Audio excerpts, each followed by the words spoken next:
SNDPയുടെ രാഷ്ട്രീയ party BDJS BJPക്ക് വേണ്ടി തന്നെ ഉണ്ടാക്കിയതെന്ന് എല്ലാവർക്കും അറിയാം. ആ BDJS രൂപം കൊണ്ടതിന് ശേഷമാണ് കേരളത്തിൽ യഥാർത്ഥത്തിൽ BJPക്ക് ചെറിയ വളർച്ച തന്നെ ഉണ്ടായത്.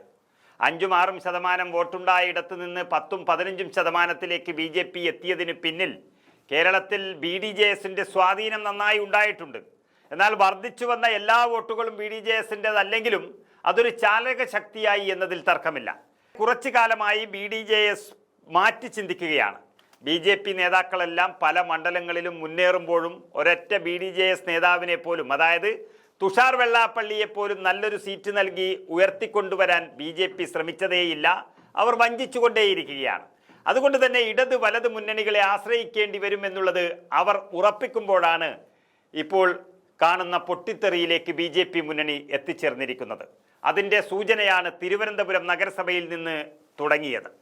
തിരുവനന്തപുരത്ത് തുടങ്ങിയ NDAയിലെ ഭിന്നത സംസ്ഥാനമൊട്ടുക്കും വ്യാപിക്കുന്ന തരത്തിലേക്ക് നീങ്ങുകയാണ്. തദ്ദേശ തെരഞ്ഞെടുപ്പിൽ ഒറ്റയ്ക്ക് മത്സരിക്കാൻ തീരുമാനിച്ചിരിക്കുകയാണ് BDJS.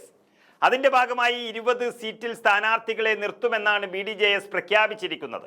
BJP മുന്നണി മര്യാദ പാലിച്ചില്ല എന്ന് പറഞ്ഞ BDJS തിരുവനന്തപുരം കോർപ്പറേഷനിലെ BJP സ്ഥാനാർത്ഥി പ്രഖ്യാപനത്തിന് പിന്നാലെയാണ് തീരുമാനം കടുപ്പിച്ചത്. ആദ്യഘട്ടത്തിൽ 67 സ്ഥാനാർത്ഥികളെ BJP പ്രഖ്യാപിച്ചത് BDJSനോട് ആലോചിക്കാതെയാണെന്നതാണ് അവർ വ്യക്തമാക്കുന്നത്. നമുക്കറിയാം, വെള്ളാപ്പള്ളി നടേശൻ പിണറായി വിജയന് വേണ്ടിയും മകൻ തുഷാർ വെള്ളാപ്പള്ളി നരേന്ദ്രമോദിക്ക് വേണ്ടിയും പരമാവധി മുദ്രാവാക്യം വിളിക്കുകയും സത്യങ്ങൾ പോലും വളച്ചൊടിച്ച് അവർക്ക് വേണ്ടി പ്രസ്താവന ഇറക്കുകയും ഒക്കെ ചെയ്തുകൊണ്ടേയിരിക്കുന്നു. അയ്യപ്പ സംഗമം നടത്തി അയ്യപ്പ ഭക്തരെ പറ്റിക്കാൻ പിണറായി വിജയൻ ഒരുങ്ങിയപ്പോൾ അതിനെല്ലാ ഒത്താശയും ചെയ്തു കൊടുത്തതും വെള്ളാപ്പള്ളി നടേശനായിരുന്നു. എന്നാൽ വിഗ്രഹവും കട്ടിലപ്പാളിയും അടക്കം കട്ടുകൊണ്ടുപോയ പിണറായിയുടെ ടീമിനെ അവസാനം തള്ളിപ്പറയുകയും പിണറായിക്ക് കീഴിലുള്ള ദേവസ്വം ബോർഡ് എല്ലാം കള്ളന്മാരാണെന്ന് പറയുകയും അത് പിരിച്ചുവിടണമെന്നും പറഞ്ഞ് കലഹിച്ചിരിക്കുകയാണിപ്പോൾ വെള്ളാപ്പള്ളി നടേശൻ. അതുപോലെ തന്നെ BJPയോട് കൂടെ കൂടിയാൽ ഒരു ഗതിയും പിടിക്കില്ലെന്ന് ഉറപ്പിച്ച തുഷാർ വെള്ളാപ്പള്ളിയും NDA മുന്നണിയോട് തെറ്റിപ്പിരിയാൻ കാത്തിരിക്കുകയാണ്. അതിൻ്റെ സൂചനയാണ് തിരുവനന്തപുരത്ത് കണ്ടത്. കുറച്ചു മാസങ്ങൾക്ക് മുൻപ് UDFിലേക്ക് വരാൻ വലിയ താല്പര്യം തുഷാർ പ്രകടിപ്പിച്ചുവെങ്കിലും ഇനി അത് നടക്കില്ല എന്നുറപ്പാണ്. കാരണം അച്ഛൻ വെള്ളാപ്പള്ളി മുസ്ലിം ലീഗിനെയും മലപ്പുറത്തെയും അതിരൂക്ഷമായിട്ടാണ് അസഭ്യം പറഞ്ഞുകൊണ്ടിരിക്കുന്നത്. അത് തിരിച്ചെടുത്ത് ക്ഷമ ചോദിക്കാൻ വെള്ളാപ്പള്ളിക്ക് കൂടുതൽ സമയമൊന്നും വേണ്ടിവരില്ലെങ്കിലും UDF ആ ചങ്ങാത്തത്തിന് ഇനി നിൽക്കില്ല.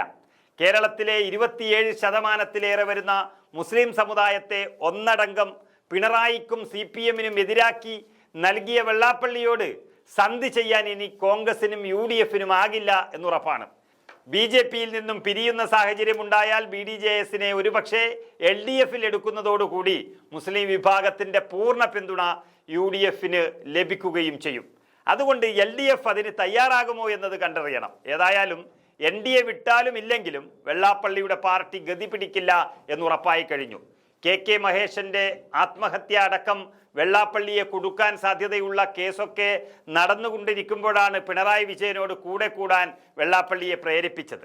ഇപ്പോൾ ഭരണം മാറുമെന്നായപ്പോൾ കോൺഗ്രസ് നേതാക്കളെ പുകഴ്ത്താനും തുടങ്ങിയിട്ടുണ്ട് അച്ഛൻ വെള്ളാപ്പള്ളി. പക്ഷേ അതുകൊണ്ടൊന്നും കാര്യമില്ല. ഇതൊന്നും കണ്ട് UDF വീഴില്ല എന്നുറപ്പിക്കുന്നതോടെ BDJS മുന്നണികളിൽ നിന്നെല്ലാം പുറത്തായാൽ അത് പിളരും എന്നതാണ് സംഭവിക്കാൻ പോകുന്നത്. BJPയെ പിണക്കിയാൽ കേന്ദ്രത്തിൽ നിന്നും ഏതു നിമിഷവും അന്വേഷണം വരും. അതുകൊണ്ട് മടിയിൽ കനമുള്ളവർ എന്ന ഒറ്റ കാരണത്താൽ വഴിയിൽ ഭയന്ന് നിൽക്കാനാണ് വെള്ളാപ്പള്ളിമാരുടെ യോഗം.